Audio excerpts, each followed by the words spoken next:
And a lot of people ask the question, is Extension still relevant today? And I believe we are, but we have to look and operate differently. People are looking for that source that they can trust, that is about being a caring communicator and educator.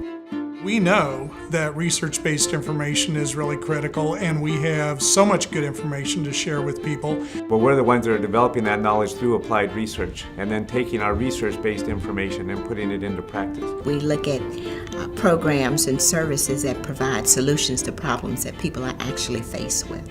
I really see a big change in that we're networking, we're partnering with other groups. We're no longer just go in a community and kind of a Lone Ranger approach. We're still here today because we've been true to our mission, and our mission is to serve local people with real needs. So yes, in 2015 it is just as relevant as it was 100 plus years ago. I see Extension changing from the standpoint of including more technology into solving problems, more technology into really serving people. How do we bring those educational programs that allow people to seize their opportunities of a lifetime or deal with life's most pressing challenges? And it's going to be using it through new technology, but also expanding and changing the demographics as the demographics of the United States changes. And I think in 20 years, we'll likely see blurred lines between Extension and our on-campus academic colleagues. We need to think about what are the issues that are most important to our states, and the way we figure that out is that we ask stakeholders what those issues are. I think that we'll be partnered in many different ways. I think we'll be funded in ways that we are different than today. I think we'll be addressing new and changing issues. How do you work with other folks? How do you work with community organizations? How do you work in some cases with county government and city government? Those are things that in the past we haven't done. We have to be open to engaging new and more diverse audiences than we have in the past. I think the strength of Extension will continue to be the fact that we're not there to sell you something. We're not there to legislate or regulate or even try to control. We're there to provide education and outreach. I think in the future everything we offer will be available in some way, shape, or form online, but I think it will still be complemented with a human being. So a strength that we have is that we are facilitators of important conversations and bringing people together, and I think organizations are looking for those who want to partner in that kind of format. And we are the experts, we need to be the experts, that's important, but we're not the only experts. And certainly there are a lot of other people in other organizations who have expertise and enthusiasm, and in some cases resources that can really help us. In order to change things, you have to share ideas, you have to be involved. So involvement through communication definitely will be the way to do that. But in some ways, partnerships where we have groups with differing interests, where we can work together and come up with mutually beneficial solutions, actually may have more power than just working with like-minded organizations and entities. People will continue to see and value and seek out Extension because at the end of the day, we really do make a difference in the lives of the people we serve. Start small, achieve quick wins, under-promise, over-deliver, and build from there. We were challenged years ago to anticipate the future, be more responsible for our future through alternative revenues. And for us, of course, one form of that is user fees. We've now got an e-commerce site that generates approximately $1 million annually in user fees. And while it's a benefit to the organization in terms of the revenues it provides, it's also a benefit to our end users. I think going forward, peer learning is going to be a really important way that we engage learners, engage stakeholders, and provide value to them. I think we have to plan for those outcomes that we expect and not see innovation as just economic. In Indianapolis, we're reaching the Muslim community, delivering STEM education programs in a mosque to girls, which is a different clientele that's outside of the norms of a traditional 4-H type of program.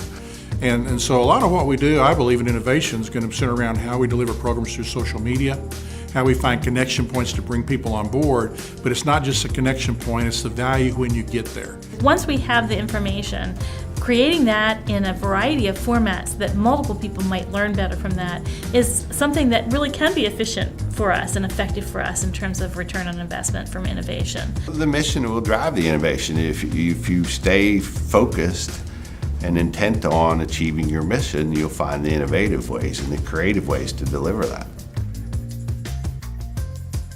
Communication from the standpoint of understanding the need to reach out and develop partners which may or may not be from the educational community.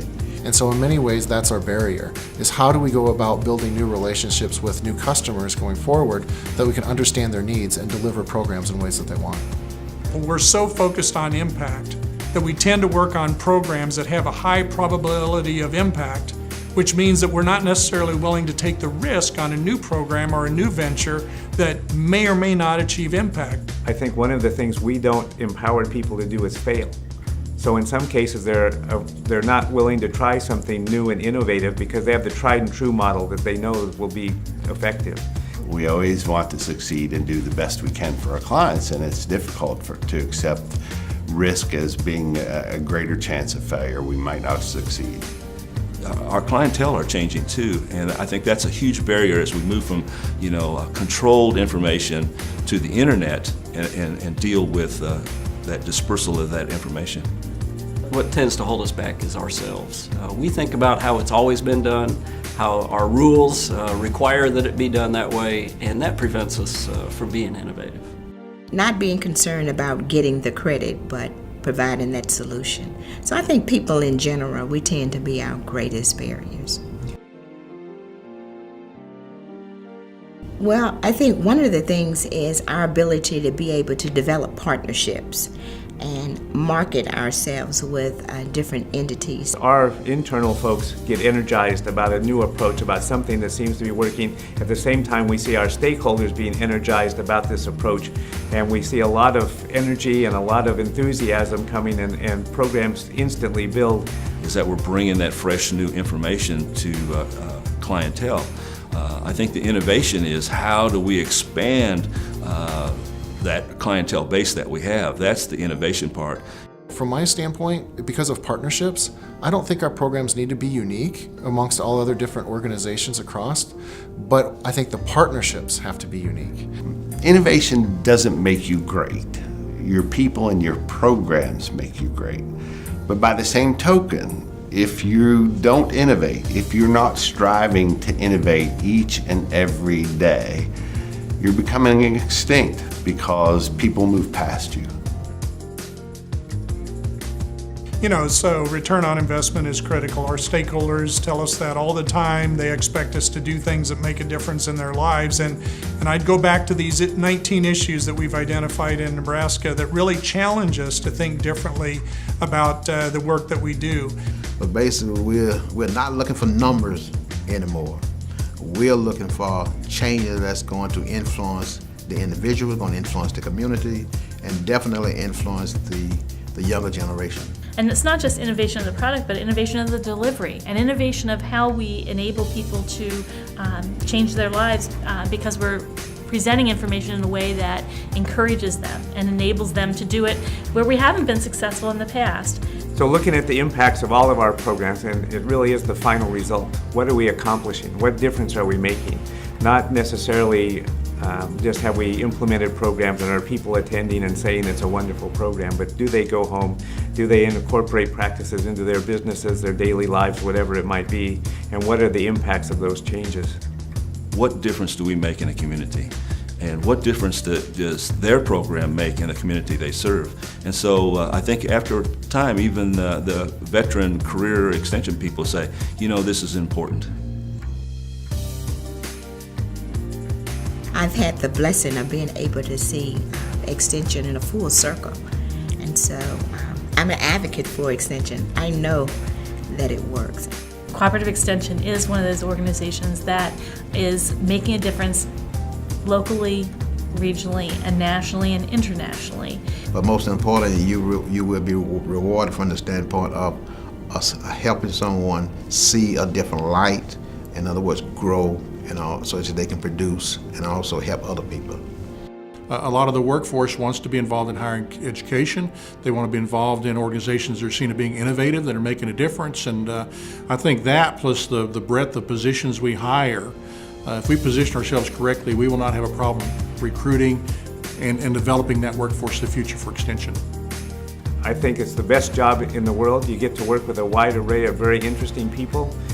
You get to do valuable work in serving real-world problems and helping people help themselves. And I can't think of anything more rewarding.